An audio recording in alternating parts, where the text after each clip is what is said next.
Welcome back to Hot Flashes and Cool Topics podcast, everybody. Today we have Dr. Ellen Vora on, and she's written a book called The Anatomy of Anxiety, Understanding and Overcoming the Body's. So welcome to the show today, Dr. Vora. Well, thank you so much for having me. Well, this was just a really great book. It just contains so much information about things like true anxiety, false anxiety, and what's happening not only in your brain but in your body and their responses to that. I just found it really fascinating, for me, surprising because I didn't make that connection a lot, and just a wealth of information that people are going to want to read this book. So thank you for writing it, and thank you for being on our show today. Oh, it's such an honor to be here. And that's my favorite thing is to connect new dots for people and to give people a more hopeful way of understanding their mental health. In reading your book, as someone who has suffered from generalized anxiety my entire life, and our listeners have heard it all about my anxiety, the first thing that kind of stopped me was the difference between true anxiety and false anxiety. And even the term false anxiety, I have to admit, it didn't sit well in the beginning until I read through and understood the intent. Can you talk about first what true and false anxiety are and the differences? Yeah, and a year plus into a book tour, I realize now what a triggering and invalidating term false anxiety is.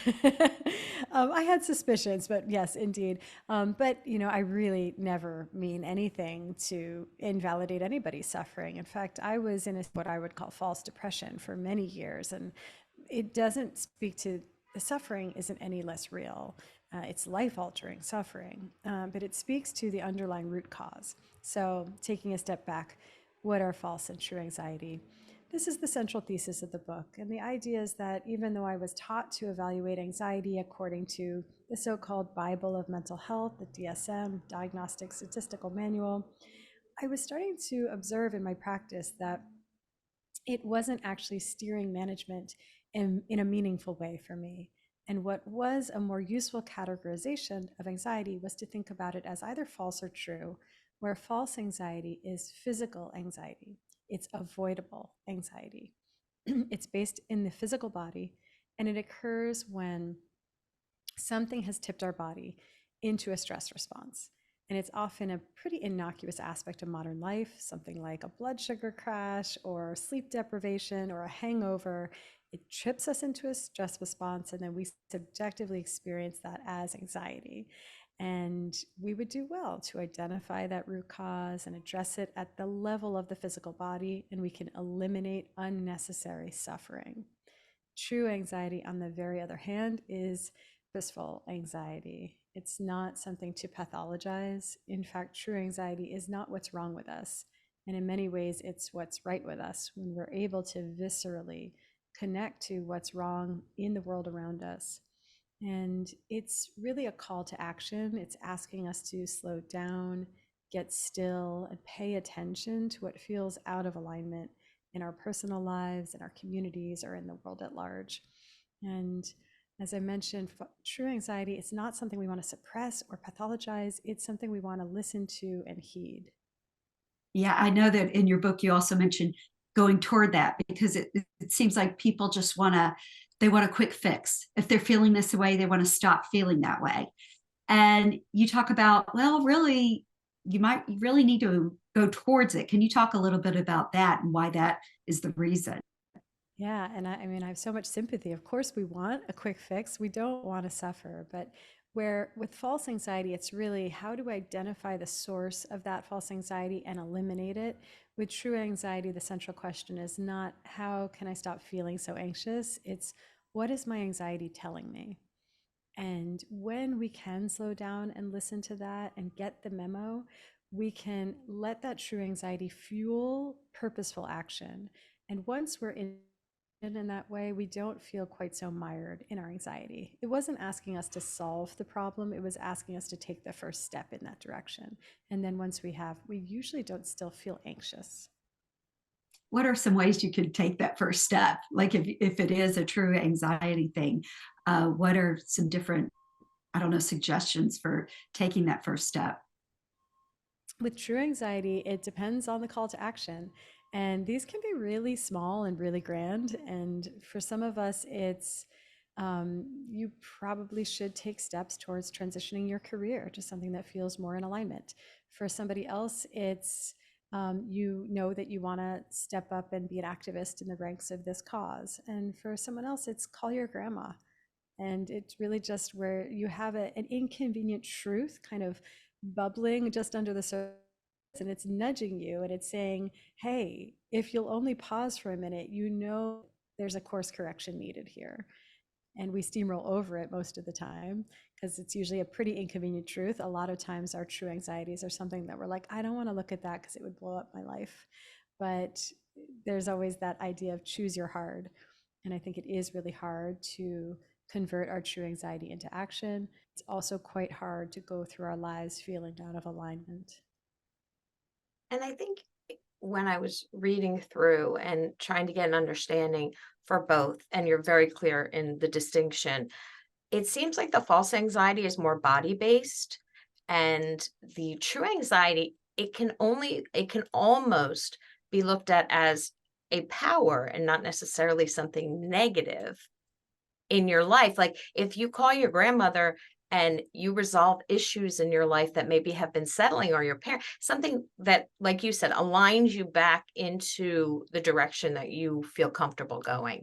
Can you talk a little bit more about the body based anxiety and things? Because I know you study a lot about the holistic treatment and eating healthy, sleeping. Can you talk about how to help with the body based anxiety?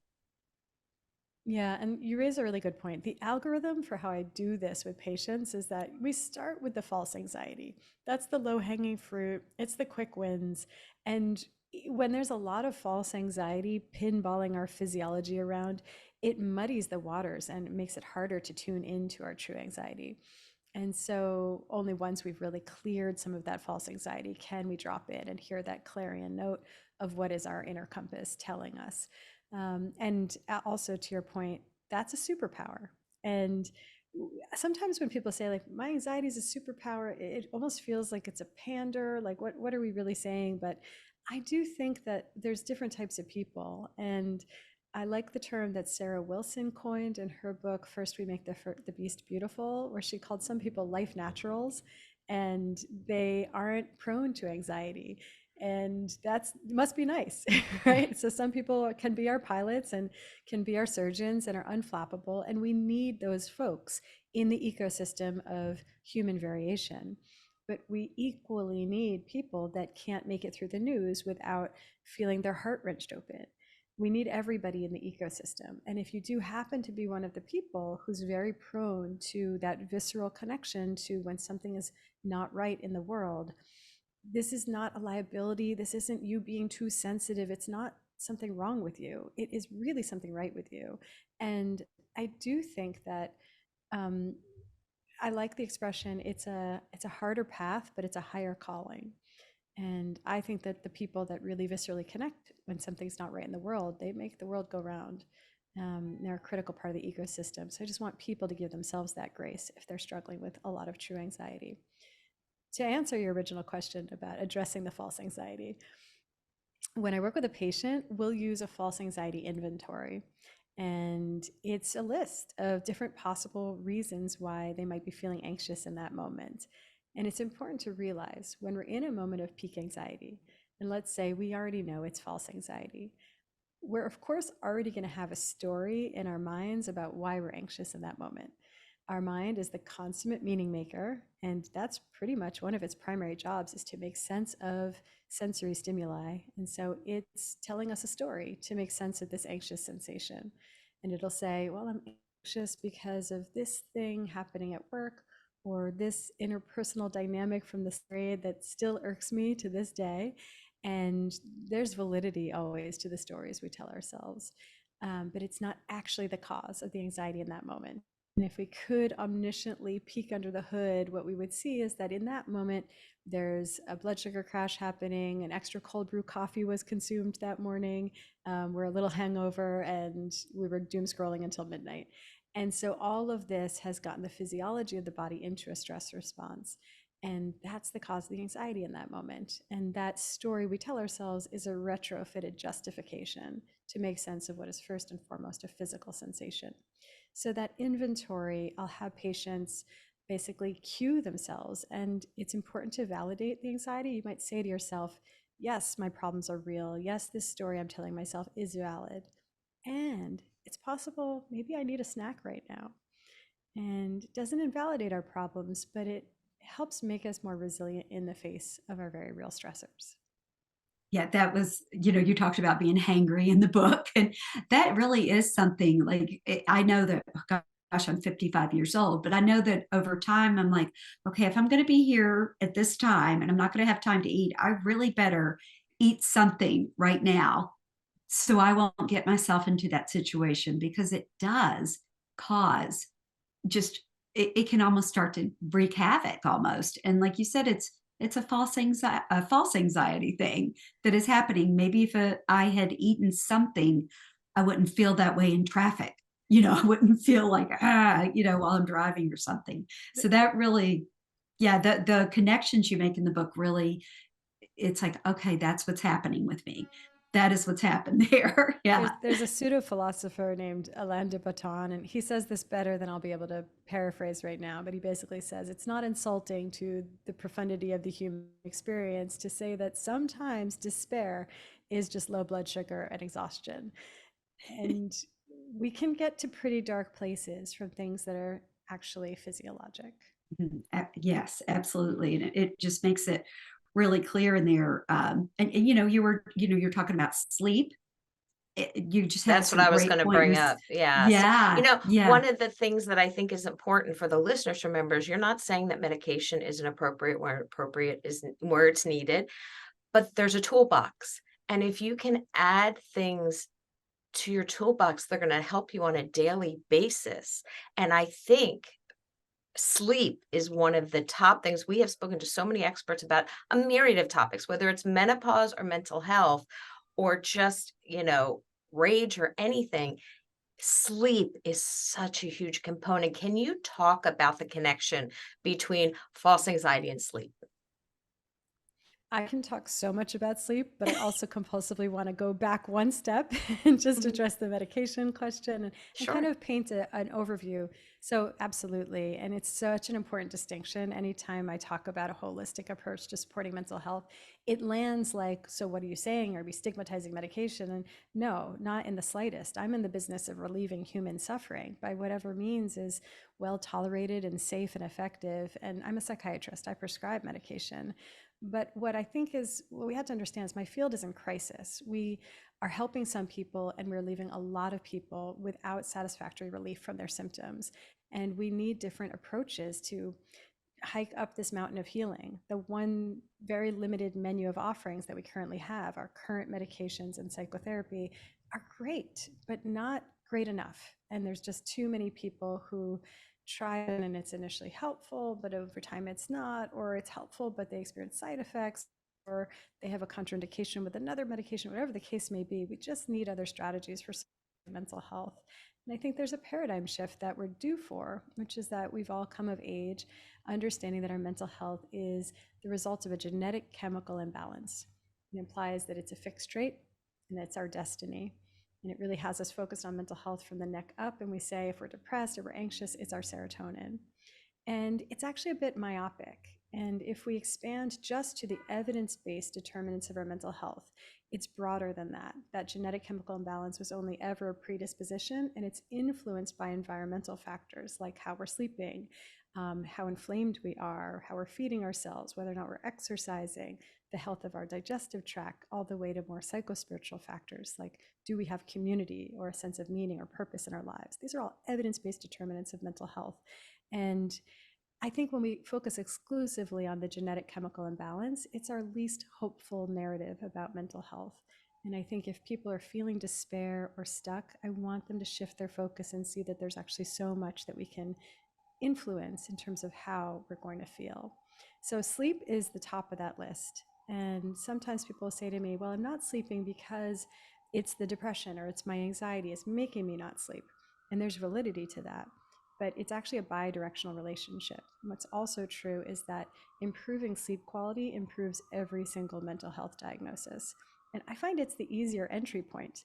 there's 7 years of psychotherapy, or there's taking a couple weeks to optimize sleep. And you get better results this way. And so I focus enormously on sleep with my patients.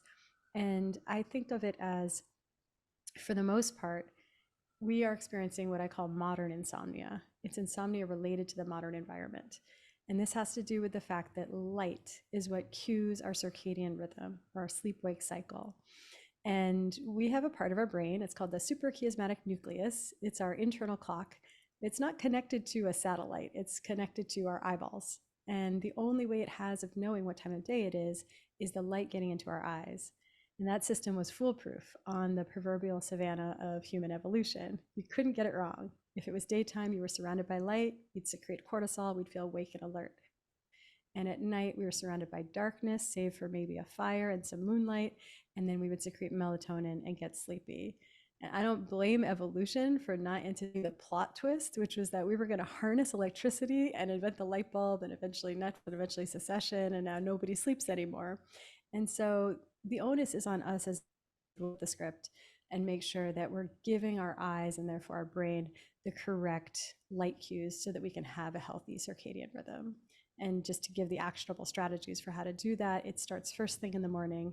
In some way, somehow, we need to get actual sunshine into our actual eyeballs as early in the day as is reasonable for us.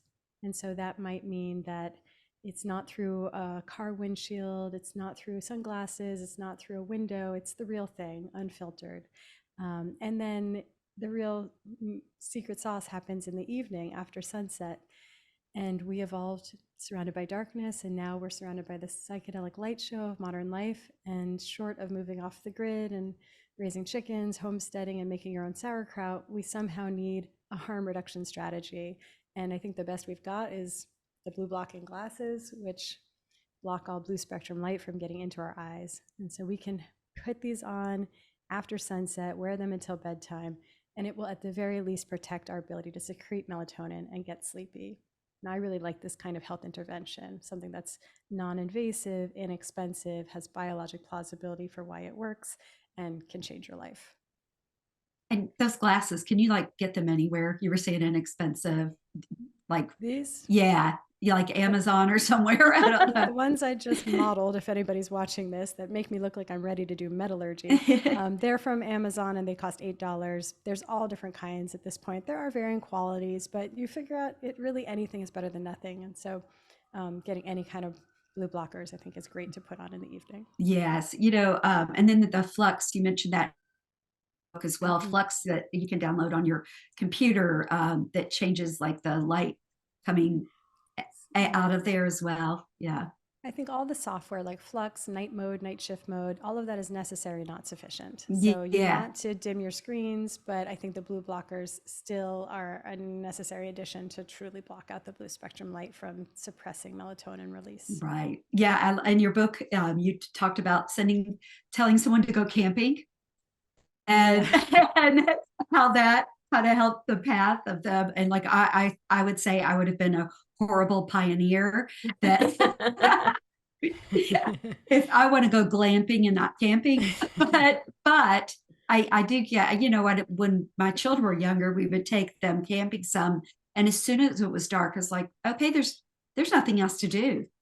Go to bed, Yeah. so I could see where that really helped, that making those connections there. There's a meme going on the internet right now that's what's your favorite camping gear? And somebody says an oceanfront hotel room. But I Yes. think that it's, That's Bridget. it is, the boredom is Yes. certainly helpful, but I think we underappreciate cues of camping because you're so much in daylight during the day.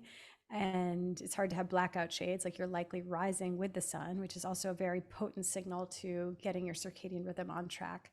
And then in the evening, you're not charging your phone. So maybe you have a kind of little flashlight, but basically you're getting very strong signals of darkness in the evening. And that's it. There's nothing high tech about this. It's just that our world gives our brain the wrong light cues. And that's why it's so hard for so many of us to sleep. I know you focus also on women in the book, on one chapter specifically. And, we're midlife women, and hormones are either there or not there, or they took a vacation, maybe they'll come back later.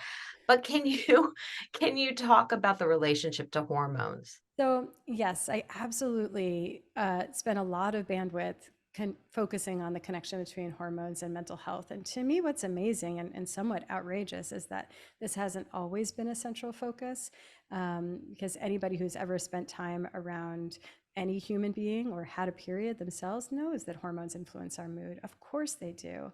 I personally have a bee in my bonnet about the decades of women being medically gaslit when they would go on birth control pill and go back to their primary care doctor or their gynecologist and say, I think I might be feeling a little weepy, a little irritable. I might feel more anxious or sad on this. And they would be dismissed with statements like, there's no evidence for that. Or, well, you seem stressed. Do you want to go on Prozac?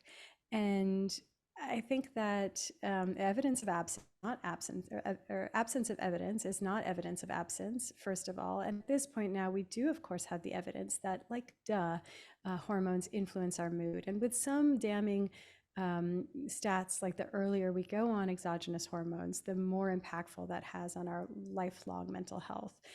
Something to do perhaps with exposing a developing brain to exogenous hormones.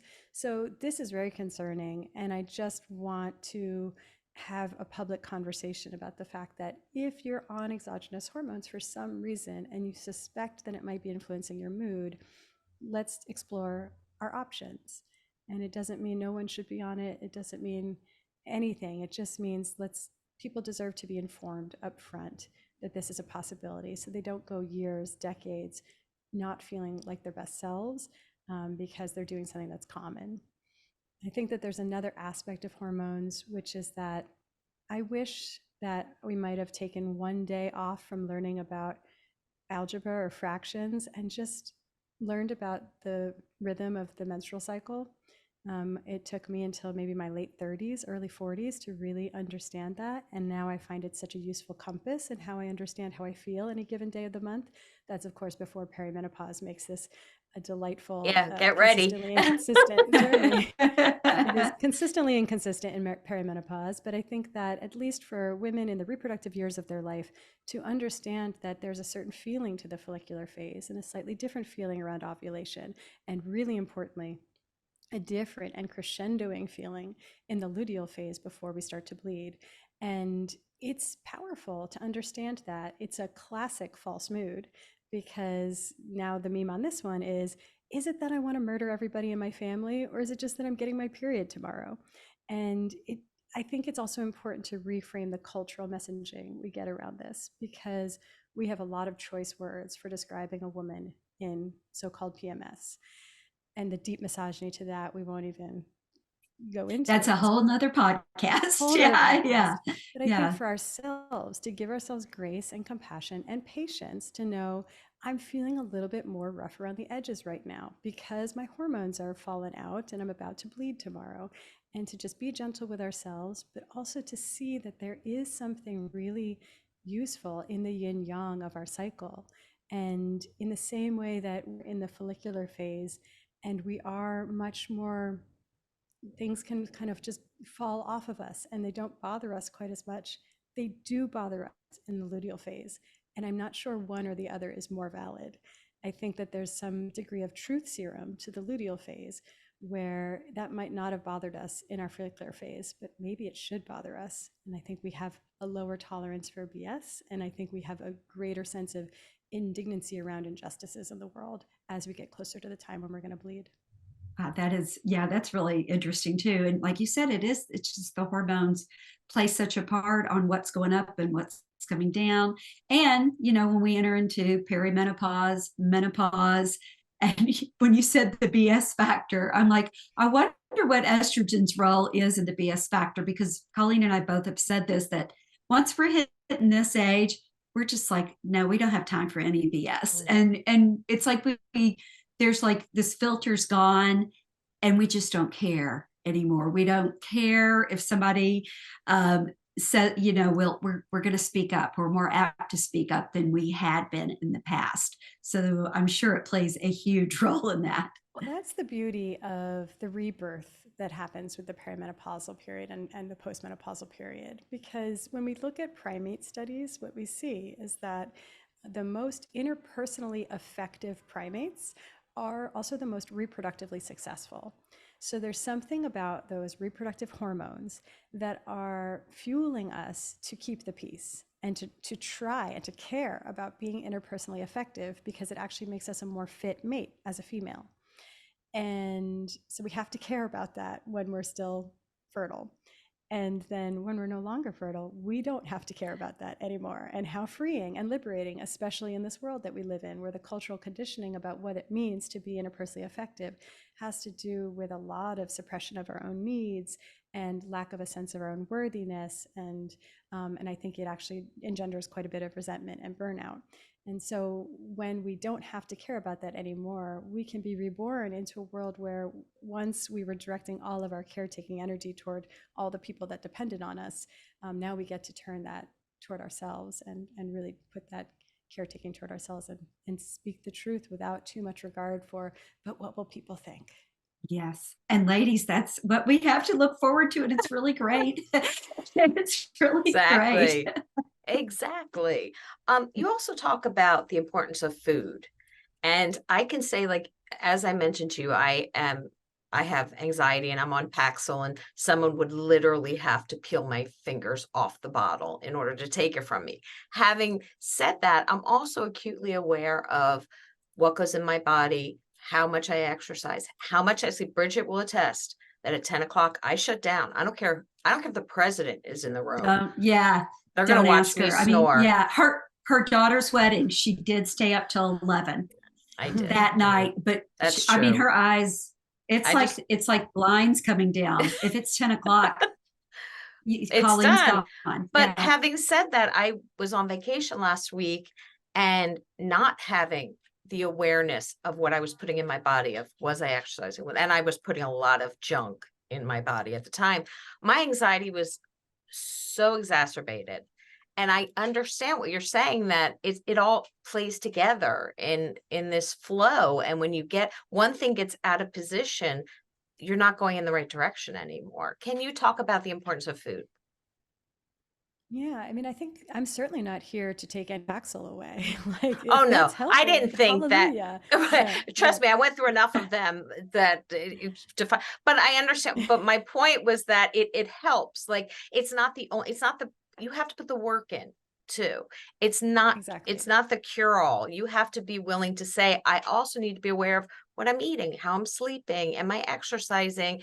And as we get older, it becomes less about, am I going to fit in that size dress, and more about, how do I feel? Mm. How do I want to live my Yes, life? yes. And so what I meant was just, what is, that one component of food, how can that help in your toolkit? Yes, so well said. And I bring up the Paxil just as a counterpoint, which is that we're so myopically focused as that is the solution to this so-called genetic chemical imbalance. And it does the population a disservice to not understand we need to take a holistic surround sound approach. I remember when I tried to give a grand rounds presentation about nutrition when I was a psychiatry residency, they said no. They said that's soft science, that's not real mental health care, it's not relevant. And so that was still the presiding attitude not too long ago, and in an academic medical center. And I think that we do have to understand that good mental health is in many ways a reflection of healthy brain function. And our physical piece of flesh, like any other part of our body, and it requires certain conditions to function well. Good sleep is one of those, good nutrition is another. And I think about it as a nutritional scavenger hunt. It's like we have all these boxes in any given day. We need choline and zinc and folate, magnesium. We need a lot of different things. And that's hard to achieve under the best of circumstances. But we in our modern food landscape certainly do not live in the best of circumstances. We have a lot of foods that are pretty nutritionally bankrupt. We have foods that are potently inflammatory. We have a lot of foods that are very They derange our metabolism, they damage our mitochondria. And to me, the most damning is that we have a lot of foods that have been engineered to be hyperpalatable, i.e., addictive. And I think that that ties into a lot of where we struggle with eating disorders. And it's a longer conversation, but I think sometimes the seeds of a feeling of lack of control with food starts with foods that are engineered to addict the human brain. If this slogan says, like, bet you can't eat just one, joke is on us. We literally can't. It's an addictive drug. And so I think that when it comes to nutrition, I always want my patients to look at it from a lens of how you feel, certainly like disavowing all of that diet culture and that the way we feed ourselves has to do with how we look or making ourselves small or someone else. It's never about that. It's how do you feel and how do you love yourself? And to have an eye towards nourishing yourself, always focusing on nutrient density and balance. And nutrient density is something not well understood, especially because we're living in the wake of decades of nutritional misinformation. And it was telling us the egg yolk will give you heart attacks, and saturated fat is what's bad, and calories in minus calories out equals weight loss. And this was all misinformation. And so we need a real clean slate and to undo a lot of miseducation around nutrition. And nutrient density, I find, is one of the more helpful lenses with that, which is to think about what foods pack the most punch nutritionally. And so it's not always what we would think. We've been taught to think we should be eating a kale salad and a chia seed pudding and like a matcha latte with oat milk. And that's a recipe for anxiety right there. It's really more about organ meats, which have fallen out of favor in the Western diet, but chicken liver is actually one of Mother Nature's multivitamins. The egg yolks, in fact, are one of our most nutrient dense options. Bone marrow, bone broth, and that's if you eat animal foods. And if not, there's a lot of different ways to use fresh herbs and spices. There's so many different ways to make sure that we're giving our brain all of that raw material that it needs to function properly. And then I think that there's a delicate balance to strike because we want to nourish ourselves, and it needs to be affordable and it needs to be convenient. And we need to maintain an experience of pleasure and ease around our food. And as we get more and more informed about how to navigate the food landscape, we need to not start developing a feeling like we're fearing food or feeling like our bodies are fragile or becoming obsessive about meal prep, making it make our lives smaller, where we then isolate and miss out on community. And so I think it's a tough task. And I do think we need to name that and recognize that all food choices should happen through a lens of radical self-love. Yeah, that was such a really an eye-opening part in your book, especially when you talk about community, because community is so important in our overall well-being. I've heard it in your book. We've heard it from so many Dr. guests on Uma our podcast. Naidu was Yeah, very Uma, Dan Buettner, who wrote the Blue Zones, just people that, community important, your social activity and your well-being and your longevity. And when you said in your book that if you're giving up going to dinner with friends because you are trying to follow this food plan or this diet plan, it's really not worth it. That was so eye-opening, I felt like, in your book. It's not worth it. I think it's actively counter-therapeutic. Yeah. I mean, that was amazing to read that. And, also on the food thing, just becoming, like you were just talking about, you're so focused on that, the eating disorders that leads to. And I know women in our demographic. I know I'm one that grew up in that culture in the 80s, had an eating disorder, and just what it feeds into us, no pun intended with the word feeds, but it does. What it's telling us, and I know in your book, you're very open about similar experiences around food, maybe not similar, but your experience around food as well and how that happens. And just the nutritional value in there when you talked about, like you said, the meats, and so many people we hear from, it's like, oh, you really don't need meat, you don't need it. But it is amazing. You were like one of the first that's like, hey, these things can be important to you. But then I also want to honor, and I know you honor too, people who choose to be vegetarian or choose to be vegan as well. Can you talk about too what you did talk about, with the liver and things, the important, but what are some options for people who choose to be vegetarian and choose to be vegan? what are ways that we can make sure we're being fulfilled nutritionally. Yeah, yeah, and I absolutely do honor the choices to not engage with the industry of animal husbandry and slaughter. And so I think that there's a loud thunderstorm happening right Oh now. Hopefully it's no. not coming through. Oh no, we had a No. bad one yesterday and today. Yes. Yeah. I'm glad So, it's not coming through. So yeah. I think that in a way, like the caution I'll always put forward is just that if somebody is choosing to eat a vegetarian or vegan diet because they believe it's the healthier choice, that's where I think we want to loosen our grip a bit. And in many ways, we don't necessarily want to eat in a way that has a label, because that ends up becoming a straitjacket where we think I'm vegan, I'm vegetarian, I'm paleo, and sometimes our body's like, yeah, but I need this thing right now, and it's not part of the parameters, and so we deny that yearning. That's actually the wisdom of our body telling us we need a thing that we're not getting in the diet. But some people, for ethical reasons and for other considerations, religious considerations, environmental, choose not to eat animal foods. And I think that there is effort involved to making sure you're rounding out your diet. I find that khichdi or any combination of rice and beans is a great way to get a complete protein. I think it's pretty helpful to buy already sprouted lentils and already sprouted rice, because the sprouting process helps deactivate some of the anti-nutrients that can bind our minerals on the coating. And that used to be in traditional cultures how they would properly prepare legumes, and we just don't do that anymore because we're in a rush. But you can outsource that, and it's not prohibitively expensive. So sprouted lentils, sprouted rice, making that with plenty of healthy fat. And if you're vegetarian, something like ghee from grass-fed cows is great, and if you're vegan, something like avocado oil would be better.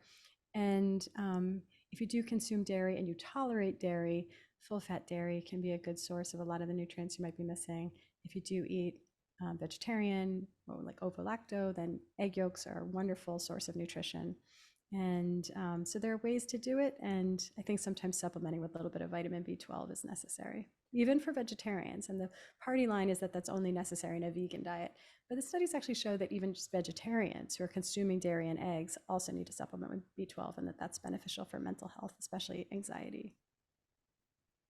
I so appreciate the information that you share in this book for people who are struggling with anxiety, because control is an issue for a lot of us. And some of us need to be in complete control, and some of us feel like we have no control. But things that we can do to help alleviate some of the symptoms, because you do talk about symptom based, root cause versus symptom based, can be really helpful, because it clears your mind and it allows you to maybe think, okay, I took this step, now I can take that step, and not putting it in the box of I'm on this particular diet, or I can only eat from, 8 a.m. to 6 p.m. and then I can't eat the rest of the day. It's like that control can be a positive or a negative when it crosses a line. Can you talk about control with anxiety? Because I know it's a big topic, but Yeah.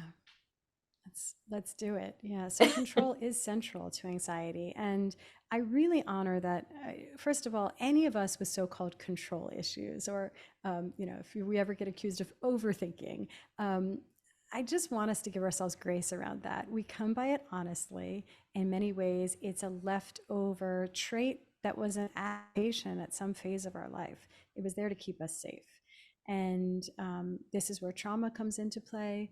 And a lot of times we have control issues because somehow at some phase of our life, we were in a very unsafe environment. And probably it was either chaotic or we didn't have a way of keeping ourselves safe. And that is stored in our tissues. And that sense of the body keeps the score. I feel like it's an unmetabolized urge to keep ourselves safe. And I think sometimes we go on through our lives white knuckling. And sometimes we want to put a little focus on working through that. I think that talk therapy is not the best way to do that. Body-based therapies like somatic experiencing therapy, EMDR, something called DNRS. I should probably define these acronyms, but EMDR is eye movement desensitization reprocessing, I think, and DNRS, dynamic neural retraining system. And these are really different ways of operating at the level of the limbic system to help a limbic system that's stuck with its foot on the gas pedal. Basically, there was a trauma and it thinks it now makes sense. It's an adaptation to perceive everything as potentially threatening. And so it's in a state of hyperarousal. And if you were lucky enough to get out of the dangerous situation and now be in safety, that's a real maladaptation to be in a state of chronic hyperarousal. So what we want to be able to help the limbic system know is that was then and this is now. And it's very hard to do that through verbal talking. It has to happen more on the level of the body. And then I think that control also speaks to what I think is the premier true anxiety, which is the inherent fragility of going through life in a human body and being attached to other vulnerable human bodies that we love. And I think that this is not something that we get to fix. And so if we can arrive at this gets metaphysical really, but any relationship to that inherent fragility that has a quality of trust or surrender, or we can make meaning of the unfoldings of our lives, I think that that helps. And I certainly grappled with that. And in the book, I talk about this, but when I lost my mom, it really brought to the surface that question of what is happening here? What do I believe in? Does she continue to exist, basically, in any form? And I really thought of it as a choice. And not everyone can choose. We believe what we believe. But I basically chose to believe that something vastly beyond our comprehension occurring here. And to me, that makes the end less absolute. It makes the edges less harsh and helps me surrender to the unfoldings in my life. And that's a very helpful salve to my true anxiety. And you talk about too the breathing exercises that people can do. And meditation. How a lot of people say, "Oh, I just can't do meditation," but really, it doesn't mean you have to like be all in. Can you talk a little bit about like just simple ways too that you can even meditate when people say, "I can't sit still that long," or "I can't do Yeah. that long"? In many ways, if you can't meditate, that's the best because you're going to get so much more benefit from it. It's the same way that if you're not really in the habit of exercising, that first time you go out on a hike or whatever, you're really working your body hard. So I think we have this idea of meditation, which is very intimidating and prevents a lot of us from ever starting, which is that you're supposed to clear your mind or sit in some kind of nirvana state of bliss. And that's not a match for how most of us go through our days. I think about mindfulness meditation, which the godfather of mindfulness meditation, Jean Kabat-Zinn, describes as paying attention in a particular way on purpose. The way I think about it is that you sit and you have the intention of keeping your attention on the breath. And inhale, exhale. A millisecond later, your mind wanders. It thinks, "Oh, I'm hungry. Oh, my knee hurts. What should I eat for dinner tonight? I forgot to respond to that text and it got buried." And then you're like, "Oh no, I lost my meditation." And you come back to the breath, inhale, exhale, and then it wanders again, and so on and so forth. And you think, "I'm bad at meditating. I'm a failure at this." We reprimand ourselves, when in fact, that's the gig. And every time we pull our attention back to the breath, it's like a little biceps curl for the very atrophied muscle of present moment awareness. And it's weak on most of us. But every time we catch ourselves having our mind having wandered and pull it back to the present moment, we're strengthening that muscle. And so the worse we are at it, the more opportunity to do a bicep curl. And then the magic happens when we apply that in our daily lives and we're going through the day and somebody cuts us off in traffic, or we're in an interpersonal interaction at work and somebody says something and it triggers us. And ordinarily we might have gone right into road rage or kind of shooting from the hip with daggers of, we feel misunderstood, we're angry, we judge this, and we go 0 to 60 in our lives. And once we strengthen that muscle of present moment awareness, we can catch ourselves. It's almost like we can slow time and say, "Time out. What's happening? Whoa, okay, that car cut me off. That wasn't cool." And yet, me escalating is never well. And we can catch ourselves, and rather than reacting, we can choose to respond. That's That was huge. perfect. Yes. Yeah, that is No, that huge. is. Yeah. I think that's so helpful for a lot of people Mhm. because it's true. People think I have to completely empty my mind. If I'm going to meditate and just focus on the breath. And instead of saying it's think about it as a muscle that you have to practice, just like you work your body. You have to work your mind. And again, another thing that people can work on to help themselves. It doesn't cost anything. You don't have to worry about, learning how to do it by paying someone. You can do that on your own. And it's so helpful for people. So thank you for that. Yeah. Thank you so much for writing this book. I think it's really helpful for a lot of people. There's so many people suffering from different types of anxiety and depression, and the clarity and examples and help you give in the book, it truly will help a lot of people. So thank you so much for coming on the show. And make sure, guys, to check out Dr. Vora's book, The Anatomy of Anxiety. And all the show notes will have the link and a lot of the descriptions of any of the letters that you use that perhaps we didn't know the full terminology, but we'll make sure to have that in the show notes as well. And thank you so much for coming on the show. We appreciate it. Oh, thank you both so, so much. And this has truly been an honor. Well, I thank hope it's you. been helpful. It has, definitely. Thank you.